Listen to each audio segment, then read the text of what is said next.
Assalamualaikum warahmatullahi wabarakatuh. Hai sahabat Syamrabu, jumpa lagi di podcast kesayangan kita, Hai Syamrabu, Health Issue Syamrabu. Nah sahabat, hari ini istimewa buat saya karena hari ini adalah podcast perdana kita bersama dengan mitra Komisi D yang baru. Kebetulan bapak-bapak yang sudah hadir di studio Hai Syamrabu hari ini adalah anggota DPR di Komisi D, mitra RSUD Syamrabu yang baru di periode 2024-2029. Podcast perdana materinya sudah langsung oke. Kita akan bicara tentang pelayanan IGD. Nah, menarik kalau bicara pelayanan IGD karena memang kalau kita bicara tentang pelayanan rumah sakit, pintu masuk utamanya itu adalah IGD. Jadi biasanya sering ter-up lah ke media itu tentang pelayanan-pelayanan di IGD sebelum kita follow up pelayanan-pelayanan yang lain. Sebelum kita bahas tentang IGD hari ini, kita kenalan terlebih dahulu ke narasumber kita. Yang pertama di sini ada Dr. Mahrus, spesialis emergency medicine ya, dokter ya. Beliau adalah dokter emergency atau biasanya dikenal dengan dokter kegawat daruratan. Bertugas utamanya adalah di instalasi gawat darurat RSUD Syamrabu Bangkalan. Yang kedua hadir juga kepala ruangan atau kepala unit ya, kepala unit instalasi gawat darurat dari RSUD Syamrabu Bangkalan. Selamat pagi, Nik Hom. Bu Homsia seorang perawat senior yang sudah berapa tahun ini Umi? 35 tahun. 35 tahun dan sudah lama menghandle IGD. Rumah sakit biasanya warga juga mengenalnya dengan sebutan Mihom, begitu panggilan saya ya Umi ya. Nah selain dengan narasumber internal, hari ini juga kita akan berdiskusi dengan narasumber eksternal. Seperti biasa kita selalu menggandeng bapak-bapak atau teman-teman dari Komisi D. Beliau adalah mitra pelayanan dari RSUD Bangkalan. Kita kenalan terlebih dahulu. Yang pertama saya mau menyapa Bapak Ketua. Assalamualaikum Bapak. Waalaikumsalam warahmatullahi wabarakatuh. Terima kasih nih Bapak atas kehadirannya. Ini perdana datang ke studio podcast Hai Syamrabu. Mungkin Bapak bisa perkenalan terlebih dahulu dan menyapa sahabat Syamrabu semuanya. Terima kasih atas kesempatannya. Assalamualaikum warahmatullahi wabarakatuh. Waalaikumsalam. Saya merasa bangga juga karena perdana ini ke sini dan juga ingin tahu sejauh mana tentang pelayanan IGD. Namun sebelumnya saya ingin memperkenalkan diri. Nama saya Rogib SE. Saya berasal dari fraksi PDI Perjuangan. Kebetulan sebenarnya saya ini staf lama, cuman awalnya saya di Komisi D. Oh, pindah komisi ya Pak ya? Perdana ini saya juga sama fraksi untuk menjadi pimpinan di Komisi D. Alhamdulillah, maksud keterangan kami ini ingin tahu sejauh mana tentang pelayanan IGD ini. Nanti Ibu Luka bisa menjelaskan kepada kami, nanti bisa dilanjut secara sharing. Ya. Jadi terima kasih untuk sementara dari saya. Wassalamualaikum warahmatullahi wabarakatuh. Waalaikumsalam warahmatullahi wabarakatuh. Pak Rokib, Ketua Komisi D. Ya. Gitu guys. Selanjutnya kita mulai dari yang sebelah kanan ya sahabatnya. Assalamualaikum Bapak, terima kasih sudah mau hadir. Mungkin bisa kenalan dulu, menyapa sahabat. Assalamualaikum warahmatullahi wabarakatuh. Nama saya Lukman Hakim. Saya sekretaris dari Komisi D. Adanya saya di sini karena masyarakat, karena kami dipilih masyarakat untuk kedepannya dalam tugas kami itu sebagai pengawasan dalam segala lini, pengawasan dalam masalah pelayanan. Kalau di rumah sakit ini masalah sistem apa yang ada yang diperlukan masyarakat, kami siap menjembatani untuk kedepannya agar lebih baik. Luar biasa, Pak Lukman, selamat datang. Terima kasih sudah mau hadir. Selanjutnya kita kenalan dulu, Bapak. Monggo silakan. Ya, Assalamualaikum warahmatullahi wabarakatuh. Waalaikumsalam warahmatullahi wabarakatuh. Perkenalkan, nama saya Robi Ismail SH. Saya dari fraksi Partai Gerindra. Saya anggota dari Komisi D DPRD Kabupaten Bangkalan. Saya paling muda. Anggota fraksi termuda? Iya, komisi termuda ya di D ya? Baru akad di kampus mereka. Tapi kalau udah ada di satu komisi ini udah nggak ada pandang usia ya, semua visinya sama lah insya Allah. Perang antara milenial dan kolonial. Bener nih, ini sudah saatnya ya Gen Z ya Mas ya? Iya. Gen Z sudah mau ikut terlibat dalam pengembangan pelayanan kesehatan, luar biasa. Terima kasih sudah mau hadir. Selanjutnya. Assalamualaikum warahmatullahi wabarakatuh. Waalaikumsalam. Saya Muhammad Salahuddin dari Komisi 4. Sudah periode keduanya ini ya. Orang lama ya, Pak Islah ya. Tinggal melanjutkan. Siap. Ini juga nanti bisa bersinergi lebih kuat lagi ya dengan bapak-bapak seluruhnya dari Komisi D. Gus, Pak Islah, terima kasih. Yang terakhir. Ya, baik. Assalamualaikum warahmatullahi wabarakatuh. Waalaikumsalam. Perkenalkan, nama saya Rifki Hulaifi. Saya anggota Komisi D dari Dapil Kecamatan Burneh dan Tanah Merah. Mungkin Ibu ini sudah tidak asing lagi dengan saya, sudah kenal. Karena sebelumnya saya sudah pernah ada di Komisi D dengan Bapak Islah juga. Ini beliau senior di Komisi D. Ya mungkin itu saja. Baik, terima kasih. Sebelum kita bicara konteks, saya ucapkan selamat dulu, selamat bergabung di Komisi D, akan menjadi mitra. Kita akan berkoordinasi bersama untuk pengembangan pelayanan kesehatan kurang lebih 5 tahun ke depan ya. Jadi mungkin nanti Dr. Mahrus Mikhom ini juga akan sering berinteraksi nih dengan bapak-bapak ini. Jadi ada Pak Ketua, Pak Rokib, ada Pak Lukman, ada Pak siapa? Pak Robi, Pak Islah dan Pak Rifki. Nah, kita mau bicara tentang IGD nih, Bapak. Jadi memang kalau bicara pelayanan kesehatan, IGD itu gampang sekali disorot oleh masyarakat karena yaitu tadi adalah pintu masuk. Orang itu mendapatkan pelayanan pertama dan utama itu di IGD. Nah ya, termasuk IGD RSUD Samrabu ini tidak luput dari sorotan, dari penilaian masyarakat karena kalau kita bicara itu kan kesan pertama itu akan menentukan ke depannya. Kalau di IGD-nya itu kesannya sudah bagus, maka itu akan berpengaruh pada penilaian. Pun begitu kalau misalkan di IGD masyarakat merasakan kurang. Nah, perkara kurang dari pelayanan ini sebenarnya ada beberapa persepsi ya Bapak ya. Untuk kedepannya itu apakah itu persepsi memang real kurang atau hanya persepsi subjektif dari masyarakat. Kita informasikan terlebih dahulu barangkali ke masyarakat. Sebelum ke Dr. Mahrus secara spesifik, saya izin ke Mikhom dulu ya dokter, karena Mikhom ini lebih konteks pada pelayanan. Saya biar santai aja, biar kenal, saya panggil Mikhom nggak apa-apa ya. Kayak Mikhom, mungkin bisa disampaikan nih ke sahabat Syamrabu semuanya. Pelayanan di IGD ini seperti apa sih Mi secara garis besar sehingga minimal dari penjelasan Mikhom ini masyarakat tahu apa yang akan didapatkan di IGD ini. Oke, terima kasih Mbak Nuril. Akan saya jelaskan profil IGD ya. Pertama kita kalau ada pasien mau masuk IGD kita punya triase. Triase itu gunanya untuk memilah apa itu pasien gawat, gawat tapi tidak darurat, tidak gawat tidak darurat. Nah, supaya ada pasien datang, terus di dalam itu dibagi 3, merah yang namanya P1 itu gawat mengancam jiwa. Biasanya di situ pasien tidak sadar, terus pasien serangan jantung. Kadang-kadang ada sih keluarga kan heboh, ada kanker mami, terus dia berdarah-darah, tapi dia kan tidak mengancam jiwa. Itu tetap P2, tapi kadang-kadang masyarakat kita kan tidak paham, Pak, pilihnya langsung ditangani. Kalau memang di triase itu nanti P1, kalau P1 itu sudah tidak mampir di triase, pasien gawat tidak sadar atau serangan jantung langsung dilarikan ke P1, langsung masuk teman-teman, di dalam sudah siap semua. Alat di P1 tuh karena P1 alatnya udah lengkap. Kalau yang P2 ya di yang namanya gorden kuning. Kan gorden kuning, merah, hijau. Merah, kuning, hijau, ada 3. Ya. Sebentar Umi, saya luruskan. Apakah itu artinya semua pasien sebelum masuk ke ruangan IGD itu harus mampir ke triase dulu kecuali yang P1? Wajib. Gitu ya Mi ya? Ya. Jadi nanti pasien itu masuk ke triase, maka akan dinilai, akan dievaluasi, ini nantinya akan masuk kemana? Tidak serta-merta turun dari ambulan langsung masuk ke IGD. Ya. Oke, ini Di harus... triase itu hanya 5 menit aja. Kita anamnesa sakitnya apa, baru ditensi, baru digeser ke dalam. Apa itu kalau P1 sudah jelas langsung Pak. Kalau yang P2 untuk lamanya kadang-kadang orang kok lama sih di IGD, kan masyarakat tidak paham. Menarik. Kalau di P1 itu minimal 6 jam.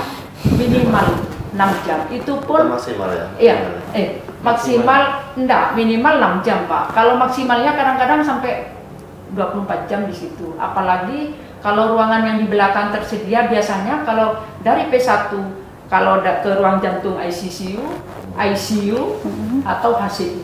Ini hanya 3. Tidak mungkin kalau di P1 itu kita ngirim ke ruang biasa.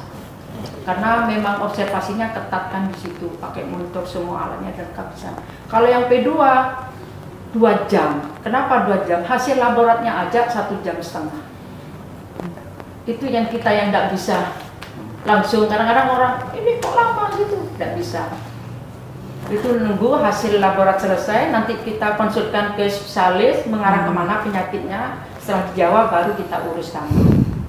Artinya gini Mi ya, ketika kita harus memastikan hasil labnya apa, maka itu berpengaruh pada diagnosa dan terapi yang tepat seperti apa. Artinya semua itu harus sudah clear di IGD ya. Pasien tuh nggak boleh masuk dulu ke ruangan tanpa dia tuh ketahuan sakit apa. Belum. Oke, ini harus menjadi informasi yang clear dulu nih Mi, bagi masyarakat. Kenapa saya harus nunggu di IGD? Kan bisa nanti hasil labnya dikirim ke ruangan. Kadang kan ada yang komplain seperti itu. Karena untuk menentukan, untuk menentukan Pak ini kasusnya berat, kasus jantung atau kasus penyakit dalam gitu.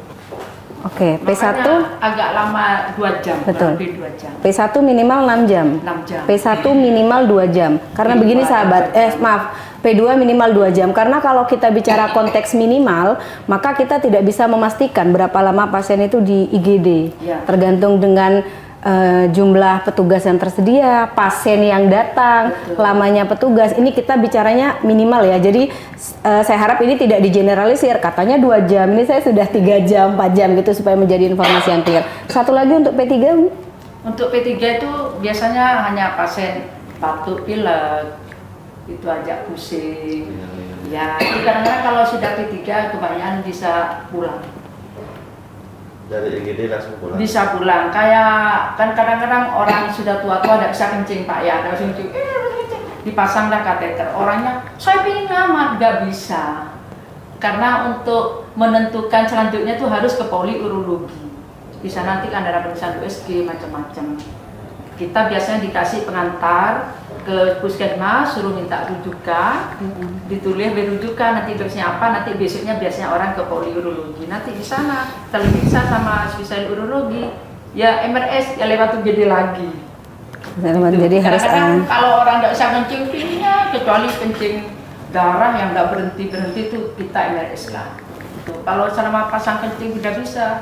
Tapi masyarakat sudah banyak paham sekarang, tidak kayak dulu. Iya, menariknya tuh di situ. Ya. Setelah dari Mihom nih ya, saya mau ke mohon izin Dokter Mahrus. Ternyata tadi itu ada triase, istilahnya itu gitu. Ada yang merah, ada yang kuning, ada yang hijau. Nah, sebagai dokter emergensi nih dokter, pertanyaan saya, misalkan dokter ada pasien berbarengan datang dan ternyata kondisinya tuh berbeda, yang satu P1, yang satu P2, yang satu P3. Kadang kan pasien ini nggak paham ya dok ya, saya datang jatuh dengan keadaan sadar penuh berdarah, misalkan kecelakaan berdarah gitu, itu saya duluan. Apakah P1, P2, P3 itu menentukan prioritas layanan dokter? Monggo disampaikan. Iya, betul. Terima kasih. Assalamualaikum warahmatullahi wabarakatuh. Saya Dr. Mahrus. Oke, mohon izin Pak Ketua Dewan dan Komisi D.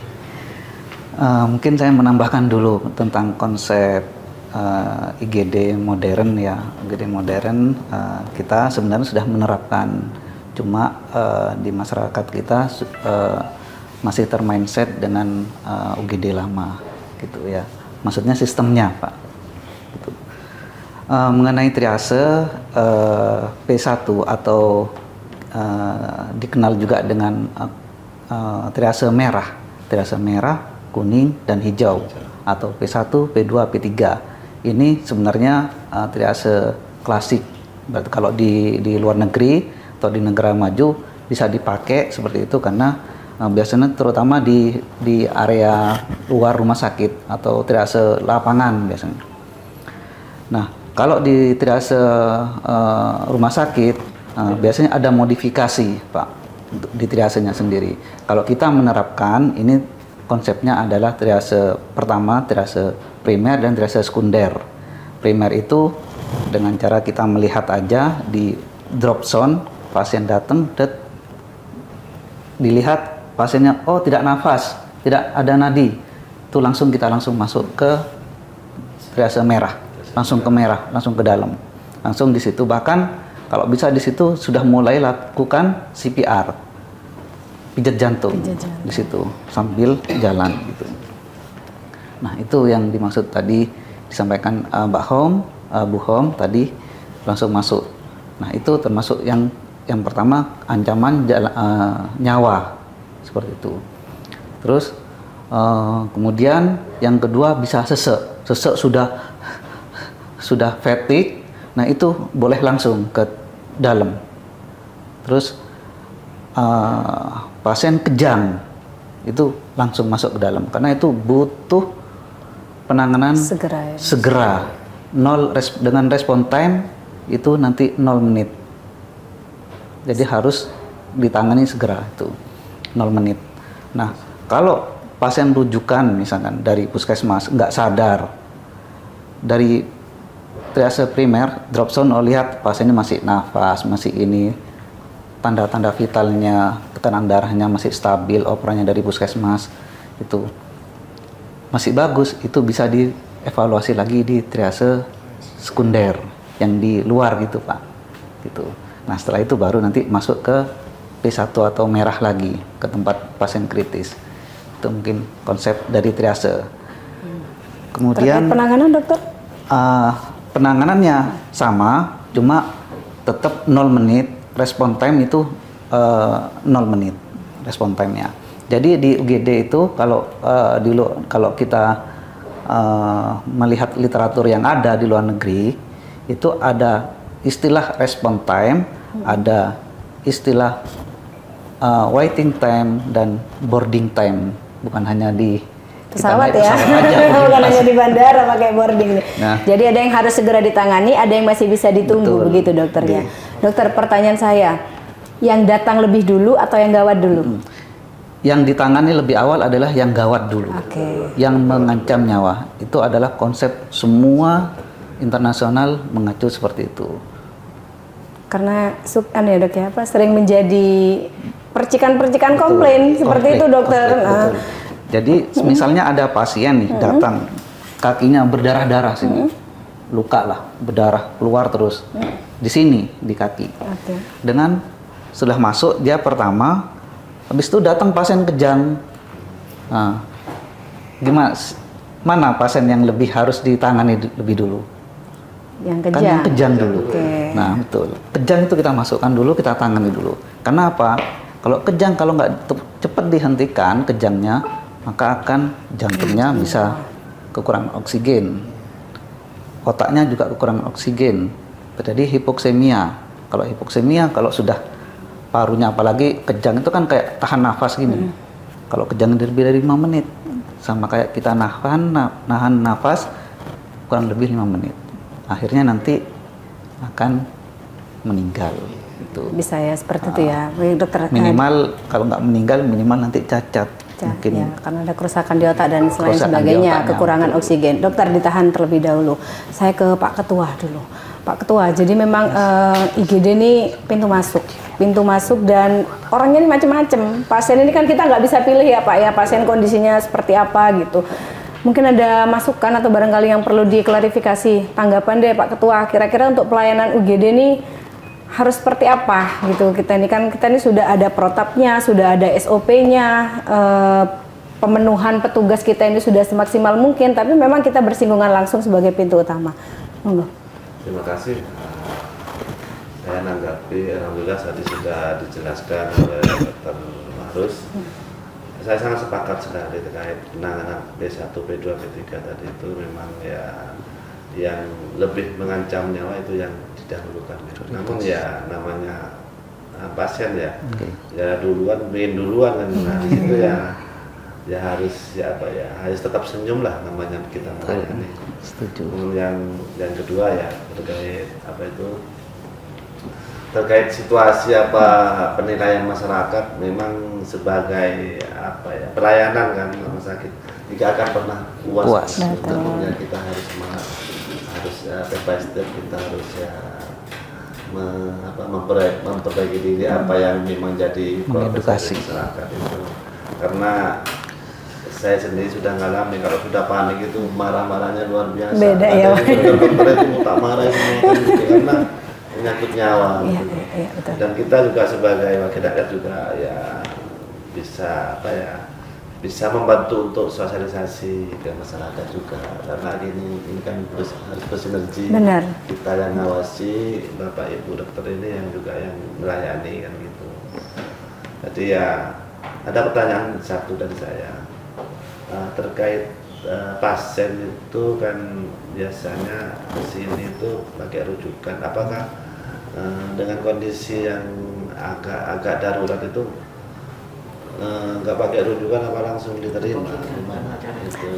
Pasien kalau misalkan kondisi gawat darurat boleh nggak tanpa rujukan ke IGD? Miham deh yang ini. Kalau untuk pasien UGD tidak tanpa rujukan Pak, langsung aja ke UGD. Semua pasien? Semua pasien. Kalau ke UGD tanpa rujukan. Nggak pandang B1, B2, B3 ya? Tidak pandang. Kecuali kan ada Pak pasien tenang-tenang, saya pusing. Kalau jam kerja kita Arahkan. kawal ke rawat jalan.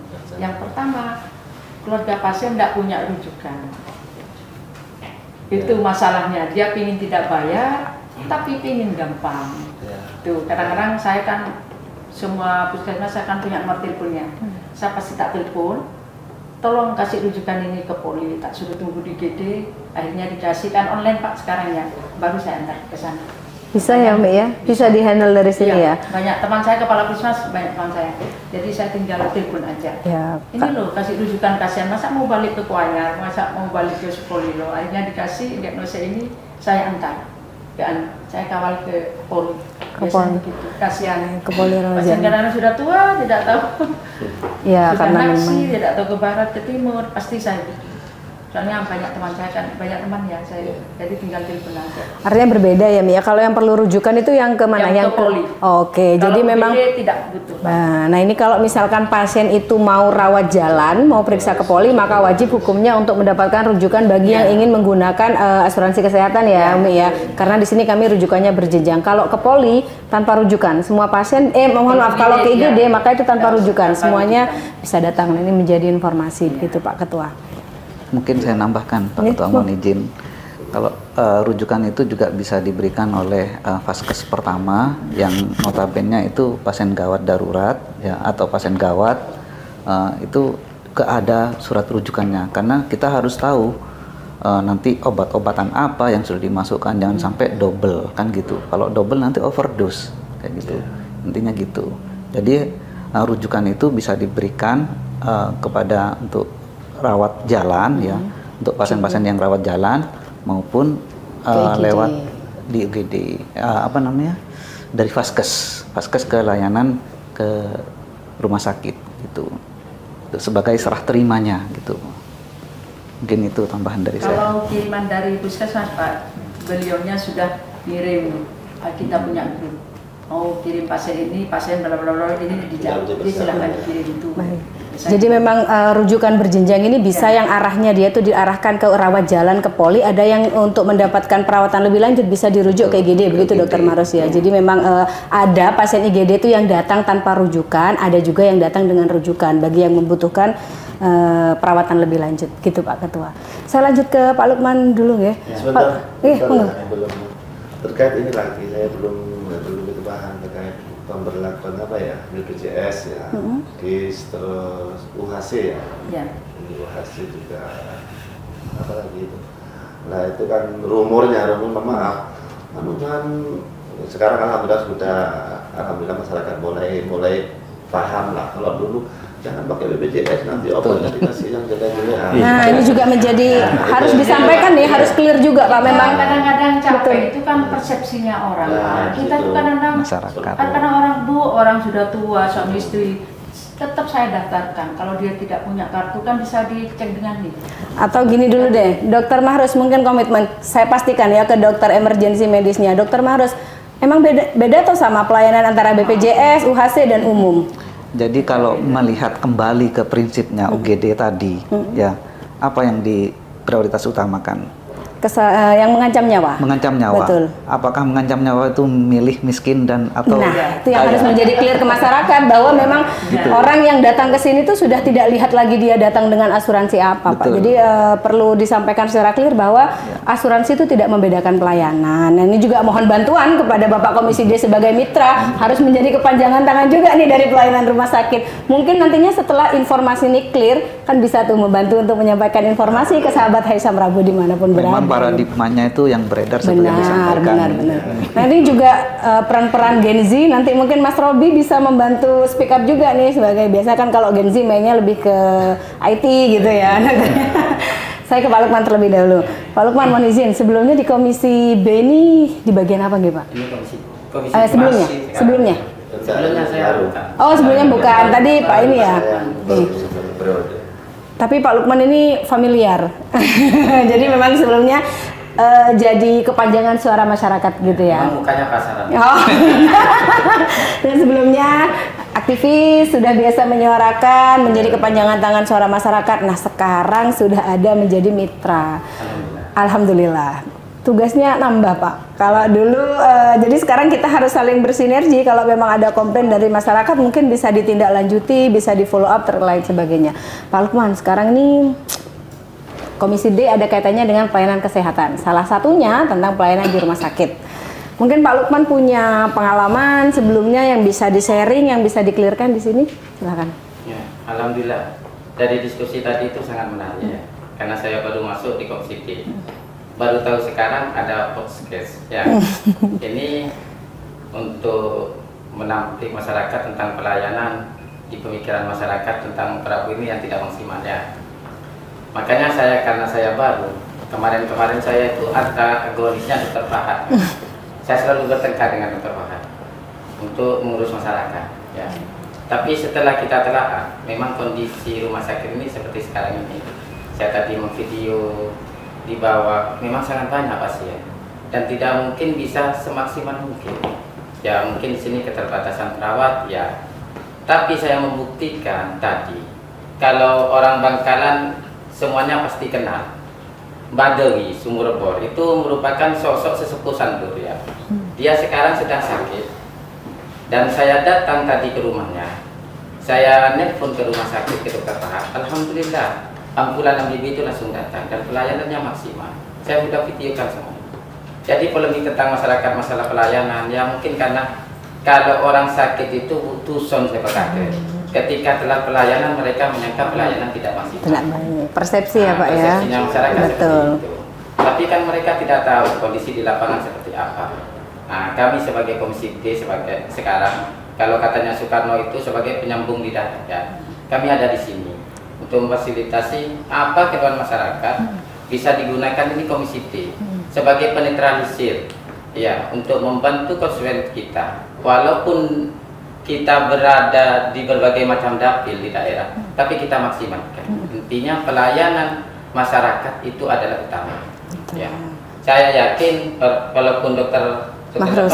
Nah, Dr. Mahrus ini ketika dia menjabat dia pasti disumpah ya. Betul. Pelayanan masyarakat ada yang lebih utama.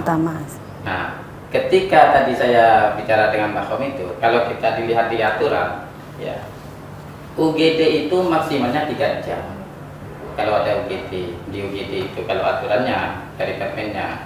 Tapi karena mungkin masalah kondisinya tidak memungkinkan ya, jadi 6 jam. Atau kekurangan perawat atau dokter di sana? Tidak, kalau perawat sudah cukup Pak. Sudah Satu cukup. kali tim kalau pagi sekitar 15, kalau sore malam 8. Sudah bisa maksimal semua? 4 sudah maksimal. Permasalahan saya di masyarakat, karena saya melayani masyarakat, ini ada permasalahan baru. Kemarin itu ada anak itu umur 3 tahun. Ya, umur 3 tahun dia itu setek. Jatuhnya hari Jumat. Orang tuanya tidak punya kakak dan tidak punya KTP.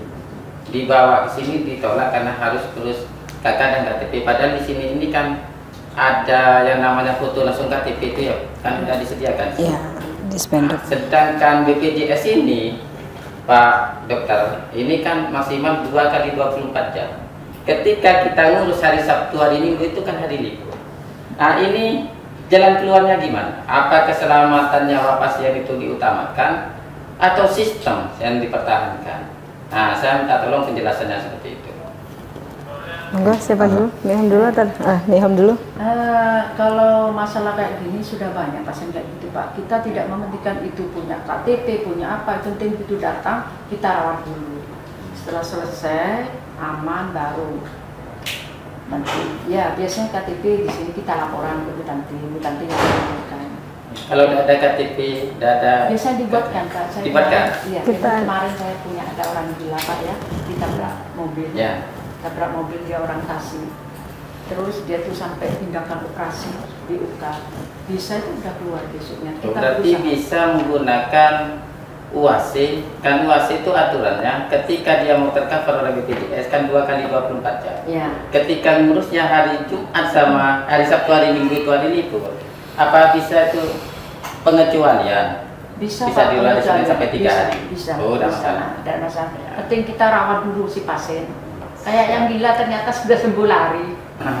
Bisa ya Meham ya? Ya. Ini menjadi informasi. Dokter Marus ada tambahan? Saya lanjutkan. Jadi gini Pak, kalau selama itu masuk di UGD, namanya aja UGD ya, unit gawat darurat atau instalasi gawat darurat. Apapun yang masuk di situ pasti itu suatu gawat, keadaan gawat. Apalagi tadi kejang pasiennya ya, kejang. Meskipun jatuhnya 1 minggu, terus dia kejangnya baru kali ini, hari ini, itu kita pastikan itu akan mendapatkan pelayanan. Tidak itu memandang KTP atau punya KTP atau enggak, dan itu sudah beberapa kali kita temui termasuk orang gila seperti itu. Kalau orang gila pasti nggak punya KTP Pak. Ada lagi saya pertanyakan Pak Dokter. Ya. Kita itu ketika masyarakat itu masuk UGD ya, itu kan berbagai macam penyakit. Betul. Contohnya ada penyakit jantung. Apa dokter spesialis di UGD itu sudah tersedia 2 kali 24 jam? Kan bisa ada yang kritis, yang harus ada penanganan 10 menit harus ditangani. Ketika dokter spesialis itu tidak ada di tempat, ini kan tidak bisa. Apakah dokter spesialis sudah tersedia semua sih? Apa kalau dipanggil? Apakah sudah tersedia di rumah sakit? Ya, di UGD ya, bukan hanya di Bangkalan aja. Ya, kalau kita ngomong dokter spesialis yang standby di UGD, pasti belum ada Pak.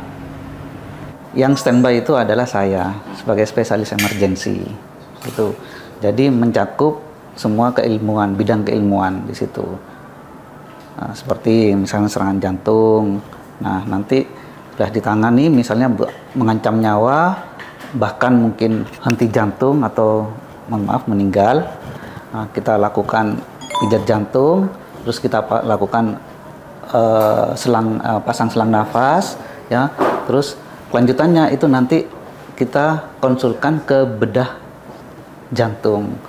Mau diapakan ini? Ini sudah kita selamatkan, kita stabilisasikan hemodinamiknya, tekanan darahnya semua, awalnya dari meninggal terus hidup. Ini kelanjutannya mau gimana gitu. Baru nanti dikonsulkan itu untuk menentukan DPJP itu untuk menentukan perawatan lebih lanjutnya Pak, dan terapi lebih lanjutnya. Misalnya nih butuh pasang ring jantung, rujuk ke Sutomo, ya kita yang memfasilitasi untuk rujukannya.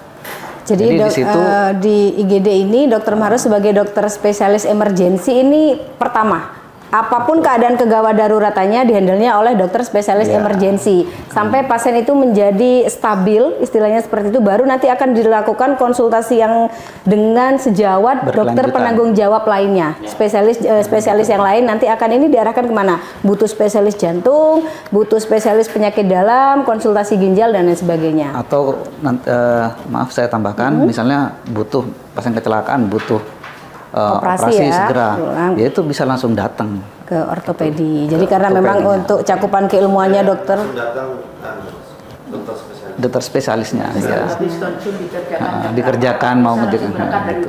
Cito biasanya Pak, yang hal untuk operasi-operasi yang cito yang harus segera itu bisa dari IGD. Cito itu artinya segera Pak. Cito itu artinya segera gitu. Ruang operasinya khusus ya gitu. Ya, nah, saya alhamdulillah kita dari Komisi D ini sebagai perwakilan masyarakat.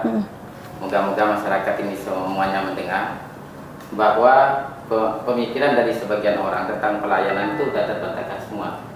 Dan tujuan dari rumah sakit dan juga dokter itu mengutamakan keselamatan pasien. Betul. Lagian yang kita tahu kalau tugas dari rumah sakit, kewajiban dari rumah sakit yang sudah tertera itu memberikan informasi yang benar tentang pelayanan itu sudah dilakukan. memberikan pelayanan kesehatan yang maksimal, bermutu, dan anti diskriminasi dan efektif itu sudah dilakukan. Memberikan pelayanan gawat darurat kepada pasien sesuai dengan kemampuan pelayanan itu sudah diselesaikan. Berarti polemik dalam masyarakat itu tentang pelayanan masyarakat berarti tidak benar ya. Intinya seperti itu. Intinya kejadian di lapangan ketika saya menjalankan, ketika saya konstituen kita menjalankan, semuanya berjalan secara maksimal. Berarti bisa terbantahkan semua, berarti tidak mendasar ya. Jadi gini Pak Lukman, sama halnya dengan Pak Lukman tadi, tak kenal maka tak sayang. Jadi harus kenalan dulu ya sama rumah sakitnya. Kalau dulu Pak Lukman antagonis, sekarang sudah protagonis, kita sudah sinergi. Nah benar, yang menjadi kendala adalah kita pelayanan sudah maksimal, tapi ternyata informasi yang diterima oleh masyarakat itu belum tuntas gitu. Nah sekarang saya mau ke Pak Robi dulu, Mas aja ya kali ya kita. Mas Robi, peran Gen Z nih, kita perlukan harus menyampaikan informasi rumah sakit. Ternyata masih banyak loh masyarakat kita tuh yang belum tahu informasi menyeluruh tentang rumah sakit, sehingga tadi persepsinya tuh setengah-setengah. Dianggap pelayanan itu memihak, dianggap itu BPJS itu tidak menguntungkan kalau dilayani pernyataan berbeda. Peran Gen Z deh untuk pelayanan kita ini supaya bisa diterima secara merata oleh masyarakat. Begitu. Kalau saya ingin memberi tanggapan atau pertanyaan dulu gitu ya. Sebenarnya saya pribadi pun ini kurang mengetahui memang informasi apa saja yang ada di rumah sakit Syamrabu ini. Saya hanya tahu casingnya aja ya. Betul. Saya nggak tahu pelayanan seperti apa, hotline-nya apa saja pelayanan yang bisa didapat oleh masyarakat, informasinya dan segala macam. Apakah di rumah sakit ini juga ada marketingnya nggak sih, biar bisa lebih biar bisa lebih gampang diinformasikan ke para milenial. Menarik nih Mas ya. Jadi ini ya pentingnya penyampaian informasi ya. Sekarang itu sudah mainnya kita sudah medsos seperti itu. Sebenarnya ada. Ya Miham ya, sebenarnya ada di kami itu punya namanya instalasi PKRS. Jadi promosi kesehatan rumah sakit itu ada instalasinya sendiri, pun kami juga ada Hukmas bagian hukum dan pemasaran tuh yang tugas utamanya tuh adalah memang menyampaikan informasi. Baik itu informasi tentang kesehatan maupun informasi tentang pelayanan.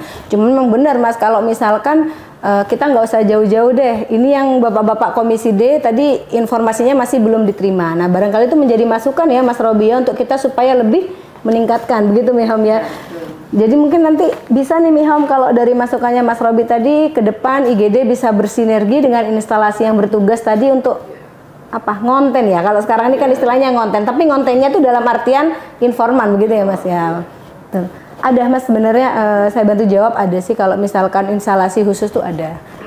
Mungkin masukan deh Mas untuk selanjutnya harus gimana nih kalau instalasinya ada yang bertanggung jawab. Saya mau nanya gini, sebenarnya mekanisme sistem shift-shiftan yang ada di IGD itu seperti apa sih gitu? Misalkan kayak ketersediaan perawatnya di jam berapa gitu. Soalnya kan mungkin kalau di jam 12 malam itu sedikit ya Bu ya gitu. Kebanyakan kan sepertinya pasien sedikit, cuman kebanyakan kalau ada orang yang bermasalah, misalkan kecelakaan di tengah malam itu kan pastinya lumayan parah lah kayak gitu.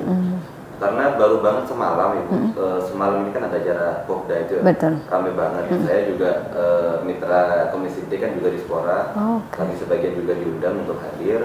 Dan selesai acara itu saya pulang makan. Dan selesai makan saya mau pulang itu di dekatnya perumahan Kayangan itu ada macet, ada kecelakaan kayak gitu. Nah itu saya turun kayak gitu, saya turun coba mediasi juga sama orang-orang yang di sana gitu, dan saya itu juga kebingungan karena saya kurang tahu informasi apa saja yang ada di rumah sakit ini, kayak misalkan kayak hotline pribadinya apa sih kayak gitu, dan saya juga hotline nasionalnya itu kan kalau ambulan itu kan 119 ya, apakah ini PSC, sudah terkoneksi atau gimana gitu. Dan juga setelah sampai di sini saya juga ngawal sama orang sampai ke sini gitu, dan itu nggak tahu perawatnya itu ada atau enggak, soalnya pas ini pasiennya itu mungkin patah ya gitu, kan harus di rongsen dulu. Nah itu pas mau di rongsen itu kan harus dibuka celananya, dan teman-temannya ini cowok gitu. Nah kebingungan yang mau buka, dicari perawat itu kurang. Akhirnya ada satu temannya cewek yang membantu. Ya, makanya saya nanya sistem apa ya, sistem shift-shiftan itu seperti apa ya untuk teman-teman jaga sebelum ke Mihom. Agak menarik ya, sekarang jadi beda ya Mas Robi ya, karena sudah jadi komisi D. Ketemu pasien kecelakaan yang dipikir udah rumah sakit, sekarang ini nanti ini dapatnya kayak gimana? Mihom monggo dijawab dulu Mihom. Kalau dulu nggak kepikiran ya Mas ya? Rotasi kita satu shift 8 sore malam itu pasti dikasih perempuan sama laki. Kenapa? Kalau perempuan mungkin ada orang yang ingin pasang kateter perempuan, jadi perawat perempuan. Mencegah hal-hal yang kayak tadi ya, kita kan harus konsekuen ya. Tidak mungkin perempuan yang masang laki atau laki yang masang perempuan, ya tidak mungkin. Biasanya laki dia sudah dibagi itu kita ya malam. Kadang-kadang sekarang pasien tidak sepi sih, malam ramai juga. Saya per hari sekitar 115 per hari begitu pasien. Pembagian shift-shiftnya tiap 8 jam. Tiap 8 jam. Sampai jam 2. Jam 2, jam 9, jam 7 pagi. Artinya nggak ada jeda ya Mi? Nggak ada jeda kosong petugas ya Mi ya? Ada. Dari waktunya itu selalu ada? Iya ada. Nanti lepas malam biasa pagi 2 hari, sore 2 hari, malam 2 hari, libur 2 hari. Sudah begitu. Sampai jenuh kita dinas kayak gitu. Jadi petugasnya sebenarnya ada, bisa tertangani pasiennya. Enjoy aja. Menangani guyon ya gitu-gitu biar nggak stres kalau pas lagi pasien banyak. Berarti ada PR baru Mas Robi setelah ini. Nanti ngafalin nomor hotline IGD. Sama juga Pak Ketua, Pak Lukman bisa dihafalin. Sama amfibi, bener kita punya amfibi. Butuh ambulan 24 jam nanti di telepon. Telepon saya juga nggak enak, maksudnya karena ke atas jam 12 gitu kayak. Oh nggak ada. Dan untungnya saya juga koordinasi sama Laka yang telepon dia ambulan. Akhirnya langsung datang ambulan. Saya juga ngantar pasien itu sampai ke rumah sakit. Semalam juga responnya luar biasa, memang tanggap. Cuman ya itu kendalanya di perawatnya itu. Malah saya yang disuruh masuk ke dalam untuk buka jalanan. Ya saya bilang saya bukan keluarganya, saya cuma nganter gitu. Sampai dikira keluarga ya Mas Akin. Benar. Jadi memang masukan ya tadi Mia dari ini ke depan kita perlu meningkatkan informasinya supaya lebih diterima secara luas ya Pak Lukman. Jadi sudah apalagi nih Komisi D sekarang sudah menjadi kalau tadi apa Pak kepanjangan lidah ya Pak ya. Jadi ke depan bisa jadi PSJ ini juga standby kok. Nah, mungkin nanti hotline IGD-nya dihafalin. Atau kita tes dulu yang Komisi D lama, hafal nggak ini hotline IGD? Enggak. Konteks bercanda, kita ke Pak Islah dulu deh. Monggo Pak Islah singkat. Mbak, saya mau beri masukan ke Bu Kom. Itu terkait pasien, kalau bisa nanti dijelaskan, kasih tahu. Jadi ada di IGD ini berapa lama, dijelaskan. Jadi pasien itu tidak selamat datang Pak Dokter. Jadi harus dijelaskan ke pasien itu. Komunikasi ya Pak Islah ya. Jadi pasien itu menerima informasi di IGD ini komplit nih. Biasanya pasien dipanggil sama dokter sama perawat. Itu kan memang yang pihak ketiganya Pak, aku yang kadang-kadang ngericok. Iya, jadi ada.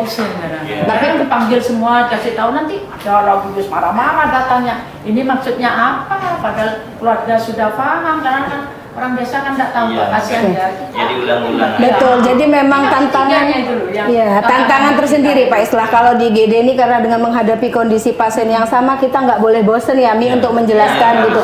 Kita ambil kita tarik garis lurus dari masukan Pak Islah tadi, memang kalau di IGD ini kita nggak boleh bosen gitu loh Mi, harus menjelaskan ke pasien. Kadang itu sudah dijelaskan benar katanya Pak Lukman tadi, pasien datang ke sini ini sudah kondisi mentalnya sudah beda, kadang sudah dijelaskan nanya lagi ini kenapa gitu. Nah masukan yang baik, terima kasih nih Pak Islah ya masukannya terkait dengan itu. Memang harus komunikasi ya, selalu kita upgrade nih Pak untuk komunikasi. Mihom ini juga komunikasinya ke anak buahnya sudah diingatkan berkali-kali gitu ya Mi. Nggak apa-apa karena di IGD karena untuk perbaikan pelayanan Pak, kita kan disorotnya luar biasa nih kalau sekarang gitu. Ada masukan lain sebelum saya terakhir ke Pak Fikri? Ini saya tambahkan ya.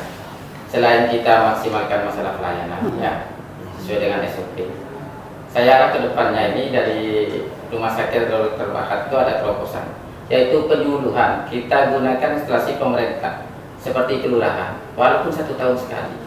Nah itu dikumpulkan nanti RT/RW sesepuh itu dan jelaskan. Nah di situnya tertuturnya. Selain kita di IT kita berjalan untuk menerangkan masyarakat, nah di masyarakat dari sesepuh itu bisa menjelaskan ke masyarakat. Ada terobosan seperti itu, penyuluhan. di setiap kepala desa atau kelurahan itu dilakukan walaupun 1 tahun sekali. Ya. Dijelaskan kinerja kita ini seperti ini. Betul, Biar Pak. mengurangi pemikiran masyarakat ini tentang rumah sakit yang tidak benar ya. Nah, itu dischedulkan itu program itu walaupun 1 tahun sekali. Mungkin sekaligus saya informasikan juga nih Pak Lukman, kita tuh sebenarnya ada namanya program Sambang, Samrabu Sapa Masyarakat Bangkalan.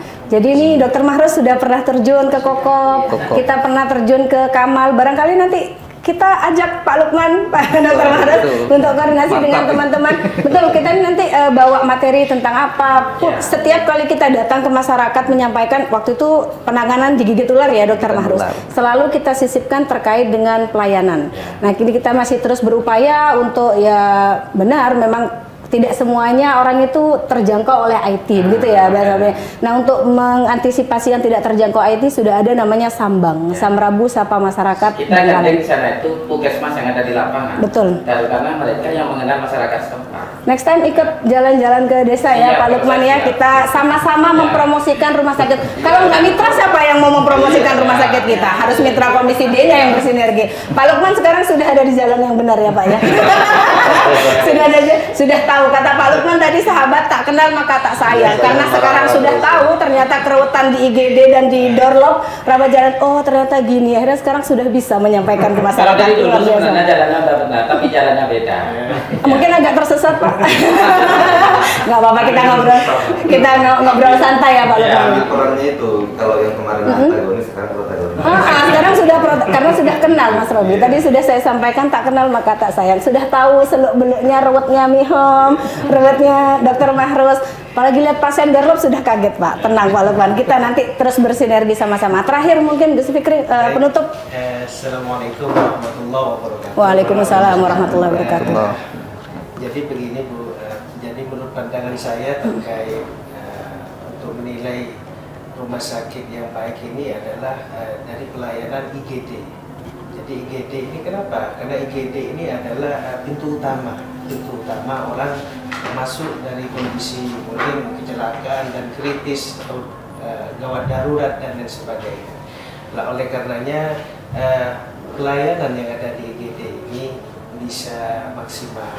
Dan yang paling mendasar adalah S3 gitu. Jadi S3 ini senyum sama salah. Di sini sudah 5S Pak Fikri. Sudah 5S. Monggo. Masihkan luar biasa. Jadi kan orang ini datang dengan keluarga yang datang ke IGD dengan kondisi yang sangat ini apa mungkin susah, betul. Mungkin dengan adanya hal tersebut bisa sedikit meminimalisir keadaan yang panik tersebut. Dan juga yang saya ingin tanyakan terakhir ini Bu, yang saya tanyakan terkait IGD. Jadi akhir-akhir ini saya sering dapat keluhan dari masyarakat. Kenapa kok di IGD itu sering lama proses ininya ya? Mungkin setelah diperiksa kemudian di lab dan sebagainya ini lama ini Bu.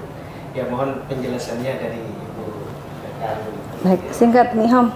Kalau tadi sebelum dijawab sekalian biar ini agak anak dulu apa perbedaan antara IGD sama UGD itu apa itu searah apa sama atau bukan apa cuman Oke, satu kali jalan nih Ham. Beda nggak IGD sama UGD Mi? Sama.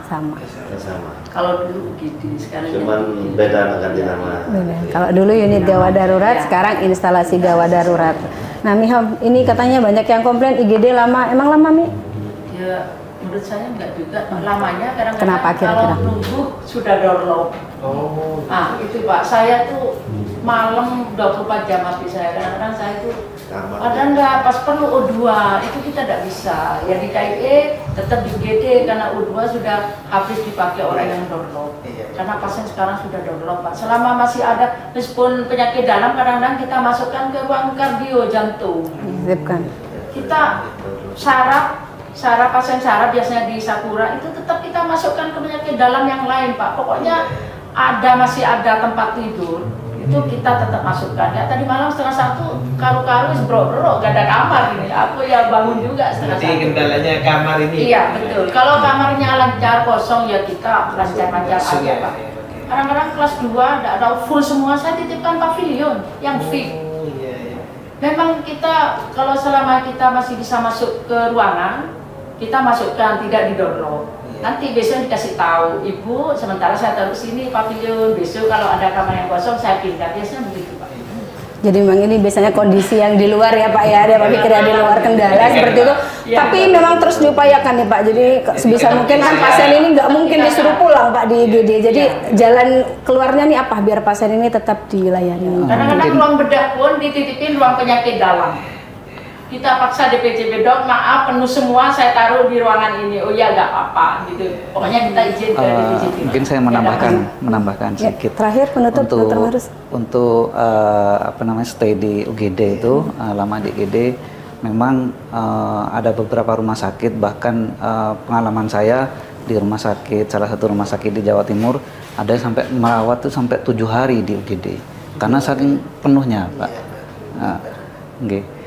Setelah itu kalau di sini gimana kondisinya? Ya itu salah satu solusinya yang seperti yang disampaikan oleh Bu Khom tadi.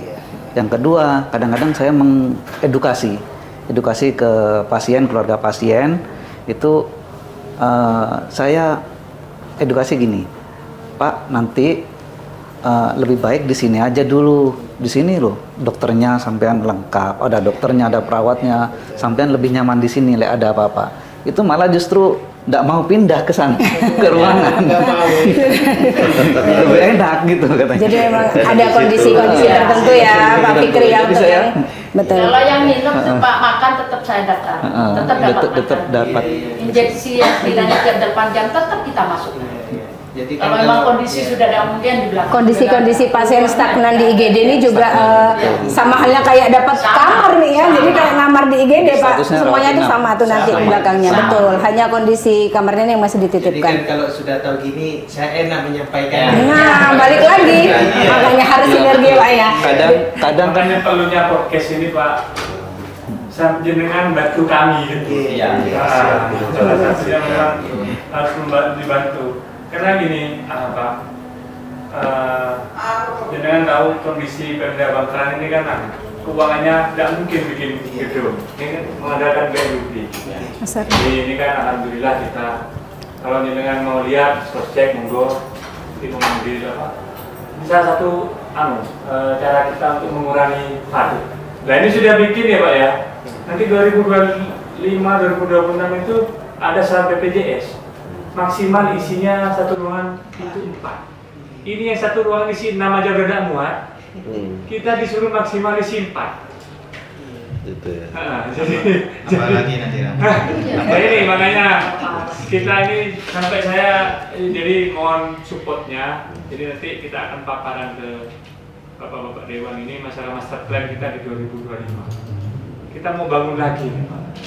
Kita ngomong mesin ya, karena ini kan kalau BLUD ini kan bukan uang dari APBD murni, ya, dari uang dari rumah sakit ke BPJS, dibayar BPJS, nanti uang itu kita kelola. Nah ini nanti kita kedepannya mungkin ada waktu nanti teman-teman Komisi D bisa, kami juga beri paparan ini akan kami lakukan di 2025 dan 2020 ya, jadi dia mengurangi kamar Pak ini yang paling isi 6 aja ini sudah tidak muat, disuruh isi 4. Kalau ada pembangunan lagi itu lahannya ada.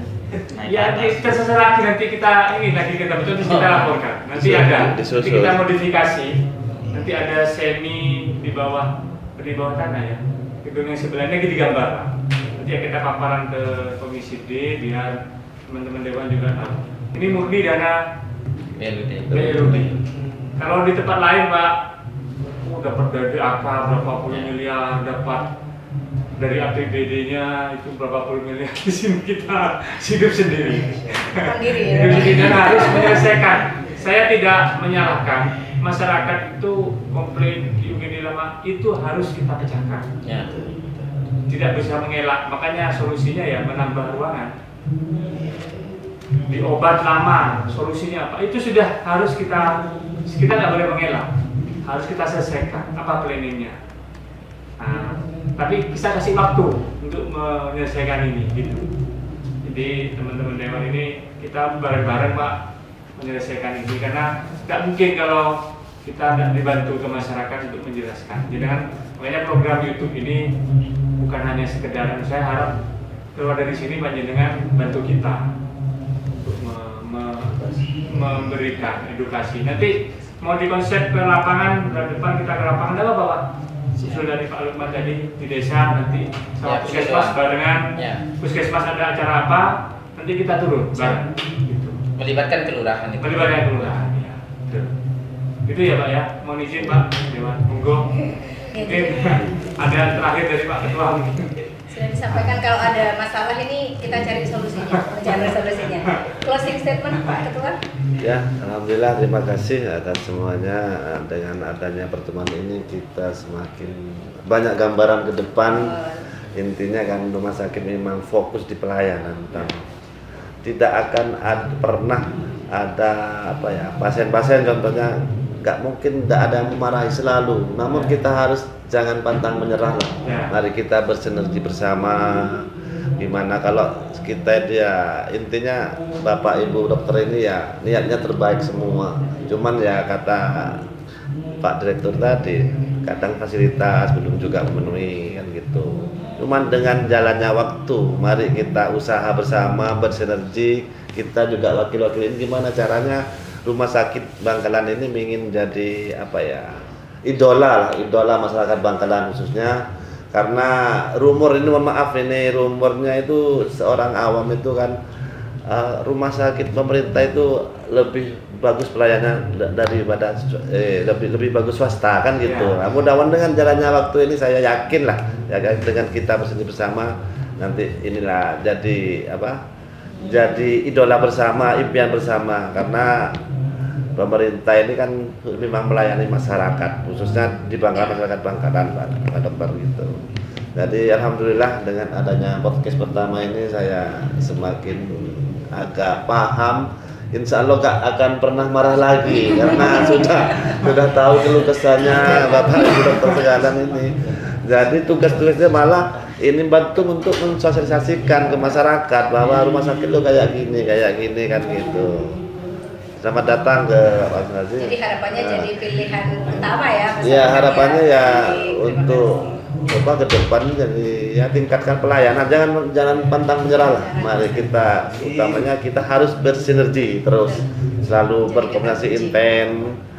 Hal-hal yang buruk lah yang perlu dibahas, kalau yang baik insya Allah sudah dinikmati oleh masyarakat Bangkalan. Barangkali dari saya khusus statement ini kurang lebihnya mohon maaf. Saya akhiri, wassalamualaikum warahmatullahi wabarakatuh.